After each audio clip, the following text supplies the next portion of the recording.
बिहारच्या लोकांची मैथिली भाषा आहे, अवधी भाषा आहे, हिंदी भाषा तुमची पण नाही आहे. माझा कुठच्या भाषेवर राग नाही, परंतु तुम्ही आमच्यावरती लादणार असाल तर लाथच मारू. कैमरे पे कह रहे हैं राज ठाकरे ये सब लंपन एलिमेंट है. राज ठाकरे ये सब लंपन एलिमेंट है. लड़की हम तुम्हें दिवा दें, बिहार से ले आएंगे. बिहार में 20-25 हजार रुपए मिल जाती है. सबसे ज्यादा जन्म स्थान के साथ अगर किसी के साथ भेदभाव हुआ है तो बिहारियों के साथ. क्या आप हमको फीस मत दीजिएगा, एक चीज कीजिए कि बिहार और बिहार से आने वाले लोग हिंदी भाषियों को शिवसेना के लोग मारपीट न करें.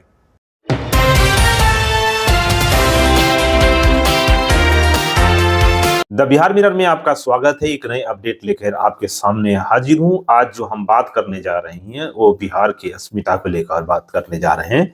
देखिए, बिहार के बाहर चाहे दिल्ली का निवासी हो, चाहे राजस्थान का, चाहे हरियाणा का, चाहे गुजरात का, अगर उसके राज्य के नाम से लेकर उसे संबोधित किया जाए तो उसे बुरा नहीं लगता है। जैसे गुजरात को के रहने वाले को गुजराती कह के संबोधित किया जाए, बुलाया जाए तो उसे बुरा नहीं लगता है। राजस्थान के लोगों को अगर राजस्थानी कहा जाए तो उसे बुरा नहीं लगता है।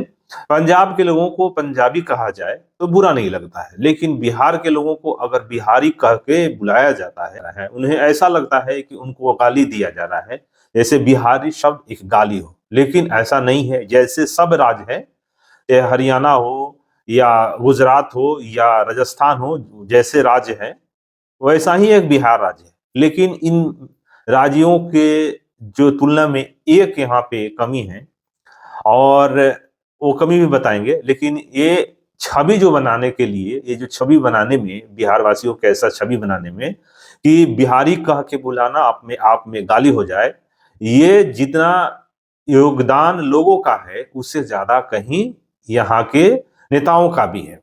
देखिए, बाहर के यहाँ से जो बहुत बड़ा ये कारण है कि बिहार से बहुत लेवल पर माने 90% जो लोग हैं पलायन करके दूसरे राज्यों में काम करने जाते हैं, या शिक्षा के लिए जाते हैं या रोजगार के लिए जाते हैं।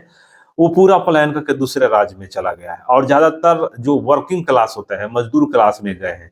तो दूसरे राज्यों के लोगों को लगता है कि बिहार के लोग सारे ही सारे यही काम करते हैं, मजदूरी करते हैं, और उनकी जो स्थिति है इसी तरह से है, और इसलिए उन्हें एक दोयम दर्जे के नागरिक के रूप में समझा जाता है। लेकिन ये इतना ही मामला नहीं है। मामला है कि इस छवि को बनाए रखने में बिहार के नेताओं का भी बहुत बड़ा योगदान है।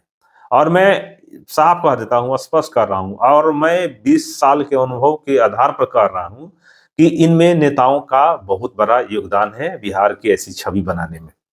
देखिए, आपको याद होगा कि राज ठाकरे और महाराष्ट्र में 2008 से किस तरह से मुहिम चला रहे हैं 2008 में, कि बिहारी हिंदी भाषी और बिहारियों को लेकर उन्होंने क्या कहा था, ये सब विदित है, ये किसी से छुपा नहीं है।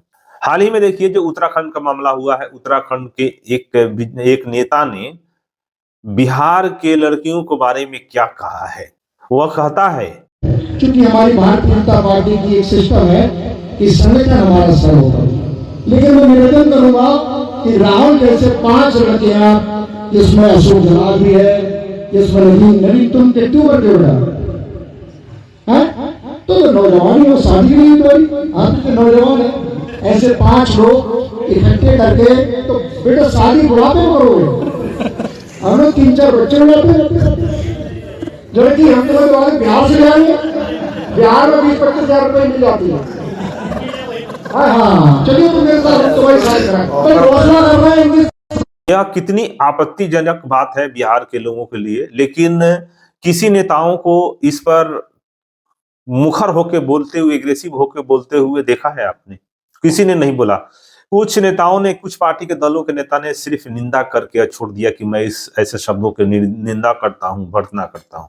लेकिन भविष्य में इस तरह की बातें न दोहराया जाए, इस तरह की कोई घटनाएं न हो, इसके लेकर किसी दल के नेता ने कुछ नहीं किया, और ना ही इसको लेकर उस तरह से सीरियस हैं। अब ये मामला शांत ही नहीं हुआ था, उत्तराखंड का मामला शांत ही नहीं हुआ था कि कुछ दिन पहले ही फिर से राज ठाकरे, महाराष्ट्र के नवनिर्माण सेना मनसे के नेता राज ठाकरे ने फिर बिहारियों के बारे में आपत्तिजनक बात कही।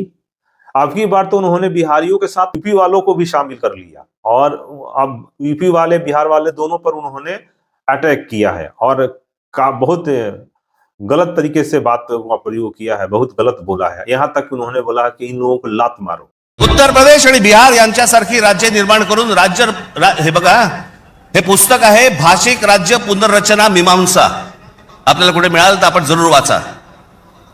उत्तर प्रदेश आणि बिहार यांच्यासारखी राज्य निर्माण करून राज्य पुनर्निर्माण मंडळाने केवळ तौलनिक विषमता निर्माण केली एवढेच नव्हे तर उत्तर भारत आणि दक्षिण भारताचे दोन तट निर्माण केले। उत्तर भारतात हिंदी भाषेचं प्राबल्य आहे, उलट दक्षिण भारतात हिंदीशी संबंध नसलेल्या भाषा बोलल्या जातात। मला खरं तर आपल्याला सांगायचं आहे की यूपीच्या आणि बिहारच्या लोकांनी पहिल्यांदा नीट समजून घ्या, बाबांनो, हिंदी ही तुमची पण भाषा नाही। यूपीच्या लोकांची भोजपुरी भाषा आहे, बिहारच्या लोकांची मैथिली भाषा आहे, अवधी भाषा आहे, हिंदी भाषा तुमची पण नाही आहे। माझा कुठच्या भाषेवर राग नाही, परंतु तुम्ही आमच्यावरती लादणार असाल तर लाथच मारू। कैमरे पे कह रहे हैं राज ठाकरे ये सब लंपन एलिमेंट है, राज ठाकरे ये सब लंपन एलिमेंट है। ज्यादा बर्तना क्या हो सकती है कि ऐसे शब्दों का प्रयोग किया जा रहा है, लेकिन कोई नेता कुछ बोलने के लिए तैयार नहीं है। लेकिन एक बात बता दें, यहाँ पे एक नेता है वो भी बिहार का जो दोनों इशू पर बोलते रहा है, बिहार के पलायन पर भी कि बिहार से पलायन रोका जाना चाहिए और बिहार के पलायन नहीं होना चाहिए, यहाँ के लोगों को यहाँ भी रोजगार मिलना चाहिए और उनका सम्मान मिलना चाहिए। और ये आज से नहीं, 2019 से जब से उसके पास राजनीतिक पावर आया है तब से उन्होंने इस पर बोलने के लिए शुरू कर दिया हो। मैं बात कर रहा हूं प्रशांत किशोर की। जब 2019 में उन्होंने उद्धव ठाकरे से मिला था और 19 में वहां के उनके पार्टी जब के लिए उन्होंने रणनीति बनाई थी और रणनीति बनाकर उनको कि किस तरह से पार्टी आप चलाइए कि आपका परफॉर्मेंस अच्छा हो, और उनको पूरा डिटेल्स में जानकारी दिया था और उनको सलाह दिया था। और उस मालूम है कि प्रशांत किशोर राजनीतिक सलाह देते रहते हैं और चुनाव की रणनीति बनाते हैं, इसमें कोई दो राय नहीं। तो उन्होंने सलाह दिया था उद्धव ठाकरे की, उस समय वो पार्टी में थे, नेता थे, मुख्यमंत्री थे, तब उन्होंने ये बात उनको सलाह दिया था। तो उनको ये पैसा दे रहे थे, उसका पारिश्रमिक दे रहे थे कि आपने हमारे राजनीति के लिए हमारा रणनीति बनाया तो आपको पैसा दे रहे थे। और आपको एक बार यहाँ पे और बता दें कि प्रशांत किशोर कितना पैसा लेते हैं एक चुनाव के कंपेन की रणनीति बनाने के लिए। वो हजारों करोड़, 2000 करोड़ में होता है, वो 1 लाख 2 लाख में नहीं होता, हजारों करोड़। यानी कि उन्होंने हजारों करोड़ रुपया इसलिए छोड़ दिया, ये कहकर छोड़ दिया कि हमको फीस मत दीजिए, फीस के रूप में हमको बिहार वालों को बिहारी सम्मान दीजिए। उन्होंने कहा था उद्धव ठाकरे से कि आप हमारे लिए हमको पैसा मत दीजिए, हमको ये आश्वासन दे दीजिए कि आज के बाद से महाराष्ट्र में, मुंबई में जो भी बिहार के आके रह रहा है, काम कर रहा है, उसे बिहारी कहकर, उसे हिंदी भाषी कहकर कोई प्रताड़ित नहीं करेगा, कोई उस पर हमला नहीं किया करेगा। उद्धव ठाकरे ने उस समय आश्वासन भी दिया था, कहा था कि हाँ, आज के बाद से मैं कहता हूं ऐसा कोई मामला आएगा तो उस पर सख्त से सख्त एक्शन लिया जाएगा और कड़ी से कड़ी कार्रवाई की जाएगी। मैंने उद्धव ठाकरे की जीवन में एक बार मदद की, और आप कह रहे पैसा कौन देता है, तो फीस के तौर पर जाइए, ऑन रिकॉर्ड है ये। यहाँ एक बड़े फेमस चर्चित खान सर हैं, उन्होंने भी अपने क्लास में इसकी घोषणा की। मैंने उद्धव ठाकरे से उस समय शिवसेना वालों को ये कहा कि आप हमको फीस मत दीजिएगा, एक चीज़ कीजिए कि बिहार और बिहार से आने वाले लोग, हिंदी भाषियों को शिवसेना के लोग मारपीट न करें। और जब उद्धव ठाकरे मुख्यमंत्री बन गए, उसमें मेरे सलाह का भी कुछ योगदान होगा। उस समय से लेकर अभी 3 महीने पहले जो घटना हुई है, उस बीच में कोई भी आप घटना नहीं बता सकते हैं जहां शिवसेना का कोई वर्कर नेता बिहारियों को गाली दिया हो, मारा हो। ये उद्धव ठाकरे ने अपनी बात को रखा, सिर्फ हम कह रहे हैं इसलिए नहीं, पहली बार शिवसेना के एग्जिस्टेंस में वो 3 साल ऐसा गया है जब वो मुख्यमंत्री बने, तो 3 साल तक किसी बिहार के बच्चे पर, किसी बिहार के हिंदी भाषी पर शिवसेना के लोगों ने अभद्र टिप्पणी या मारपीट की घटना नहीं करी। जाके चेक कर लीजिए। स्टालिन ने किया, उनका विरोध किए, स्टालिन जीत कर आए, उनके लोगों ने कहा, जाके देख लीजिए ट्विटर पे हमने ट्वीट किया कि भैया इसको आप अरेस्ट कीजिए, वो आदमी पर नोटिस कीजिए, स्टालिन ने नोटिस किया। और आपको ज्ञात हो कि 2019 से लेकर 2026 आ गया, तब तक अभी तक बिहारियों पर को लेकर किसी नेता ने, वहां के लोगों ने बोलने की हिम्मत नहीं की। लेकिन जैसे जैसे प्रशांत किशोर की राजनीति कमजोर पड़ती चली गई, उस तरह से फिर बिहारियों पर राज ठाकरे का जो प्रहार शुरू हो गया और ये इस लेवल पे पहुंचकर इस तरह की बातें कहने लगे कि बिहारियों को लात मारो। ये बातें सिर्फ प्रशांत किशोर ने ही नहीं कही हैं, इस बातें का जिक्र खान सर ने भी किया था और उनकी प्रशांत किशोर की जो प्रशंसा किया था कि प्रशांत किशोर ने बिहारियों के लिए, बिहार के लोगों के लिए क्या किया है, वो भी सुन लीजिए उन्होंने क्या कहा है। सबसे ज्यादा जन्म स्थान के साथ अगर किसी के साथ भेदभाव हुआ है तो बिहारियों के साथ। हालांकि 2019 के बाद ये भेदभाव थोड़ा कम हो गया है। आप देखेंगे महाराष्ट्र वगैरह में ये भेदभाव कम हो गया है। उसके बहुत सारे कारण हैं यहाँ पे, बहुत सारे। यहाँ पे आप लोगों ने एक नाम सुना होगा प्रशांत किशोर, तो उसमें बड़ा योगदान रहा उनका, जन स्वराज वाला प्रशांत को। जब वो महाराष्ट्र इलेक्शन में, उनका तो काम ही था इलेक्शन में रणनीतिकार करना, तो महाराष्ट्र इलेक्शन में जब वो थे 2019 के टाइम पे, तो जब वो चुनाव का रणनीति बनाए, चुनाव वगैरह वो लोग जिस पार्टी से थे उनको जिता दिए, तो पार्टी कोई भी जीतने पूछेगी आप क्या चाहते हैं, तो जब उनसे पूछा गया था कि आप क्या चाहते हैं, तो उन्होंने बोला था कि हमरा पैसा वैसा मत दीजिए यहाँ पे, लेकिन जो बिहारी मजदूरी करने आएगा उनको बिहारी कह के मारिएगा नहीं, यही मेरा फीस है। अभी देखिएगा इसके बाद ये बहुत चीज कम हो गया, हुआ है कि नहीं हुआ यहाँ पे। तो किसी का अगर अच्छा योगदान है तो उसकी सराहना भी करनी चाहिए, वरना लोग अच्छा काम करना छोड़ देंगे। हालांकि आप लोग में से बहुत सारे लोग होंगे जिनको ये बात पता नहीं होगी। आप समझ आए कि नहीं यहाँ पे। और ऐसा नहीं है, उस समय उन्होंने, प्रशांत किशोर ने प्रेस कॉन्फ्रेंस करके भी ये बात बोली थी। शिवसेना प्रमुख से और उनके दल से जो मेरी बातचीत होती रही है, इस बात को मैंने प्रमुखता से उनके साथ उठाया भी है और उनका एक तरह से आश्वासन भी लिया है कि आने वाले समय में उत्तर भारतीयों के प्रति उनकी सुरक्षा और सम्मान को कॉम्प्रोमाइज करने वाली कोई बात शिवसेना के नजरिए से, शिवसेना की ओर से नहीं कही जानी चाहिए, नहीं होनी चाहिए। ये बात हमने रखी है।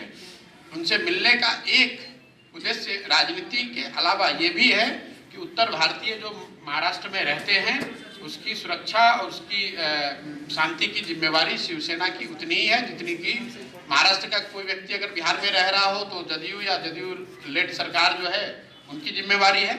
और मुझे ये कहने में कोई हिचक नहीं है कि मुझे माननीय उद्धव जी ने इस बात के लिए एश्योर किया है कि ऐसी कोई घटना आगे शिवसेना की ओर से नहीं होगी, ऐसा उन्होंने कहा है।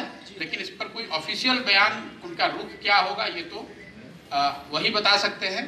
मैं आपको इतना जरूर कह सकता हूँ कि मेरा ऐसा विश्वास है कि जब तक हम लोग का उनसे जो संपर्क है अभी, वो रहते हुए उत्तर भारतीयों की सुरक्षा को लेकर वहाँ किसी बात को लेकर आपको चिंतित होने की जरूरत नहीं है। अगर ऐसा कुछ होगा तो उस बात को हम लोग बहुत प्रामाणिकता से और मजबूती से उनसे उठाएंगे।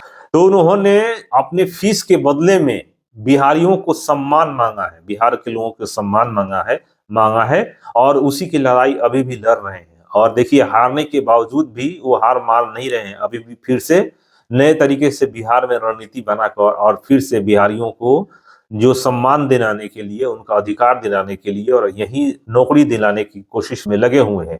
इसी का नतीजा है कि देखिए, आज जो एनडीए सरकार है वो धड़ाधड़ नौकरी की बौछार कर रही है।